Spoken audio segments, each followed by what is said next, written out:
दरअसल गुरुवार को ईडी ने कोलकाता में कई ठिकानों पर छापेमारी की। इनमें से 2 रेड आईपीएसी कंपनी से जुड़ी बताई गईं। आईपीएसी बड़ी कंपनी है जो तृणमूल कांग्रेस के चुनावी मैनेजमेंट की जिम्मेदारी संभाल रही है। ईडी की इस कार्रवाई के बाद टीएमसी ने सीधे तौर पर केंद्र सरकार पर राजनीतिक बदले की भावना से काम करने का आरोप लगाया। पार्टी का कहना है कि चुनावी माहौल को प्रभावित करने और विपक्ष को दबाने के लिए जांच एजेंसियों का इस्तेमाल किया जा रहा है। इसी के विरोध में तृणमूल कांग्रेस के 8 सांसद दिल्ली पहुंचे और केंद्रीय गृह मंत्री अमित शाह के दफ्तर के बाहर धरने पर बैठ गए। धरने में शामिल सांसदों में डेरेक ओब्रायन, शताब्दी रॉय, महुआ मोइत्रा, बापी हल्दर, साकेत गोखले, प्रतिमा मंडल, कीर्ति आजाद और डॉक्टर शर्मिला सरकार के नाम शामिल हैं।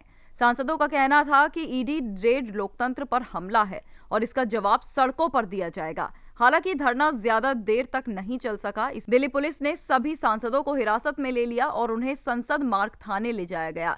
कोलकाता में ईडी रेड के दौरान भी हालात काफी तनावपूर्ण रहे। आईपीएसी के जिन 2 ठिकानों पर छापेमारी चल रही थी, वहां मुख्यमंत्री ममता बनर्जी खुद पहुंच गई थी। इसे लेकर ईडी ने गंभीर आरोप लगाए। एजेंसी का दावा है कि हवाला रैकेट और कोयला तस्करी स्कैम से जुड़े कई अहम सबूत मुख्यमंत्री अपने साथ ले गईं। ईडी ने यह भी कहा कि बड़ी संख्या में बंगाल पुलिस मौके पर पहुंच गई थी, जिससे जांच को प्रभावित करने की कोशिश हुई।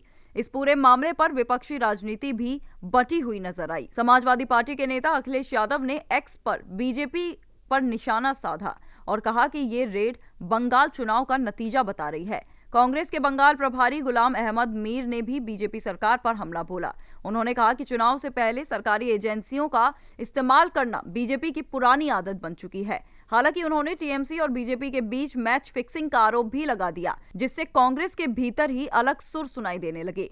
कांग्रेस नेता अधीर रंजन चौधरी ने तो एक कदम और आगे बढ़ते हुए सीधे टीएमसी को कटघरे में खड़ा कर दिया। उन्होंने कहा कि आईपीएसी के जरिए तृणमूल कांग्रेस कई ऐसे काम करती है जिन पर सवाल उठते हैं।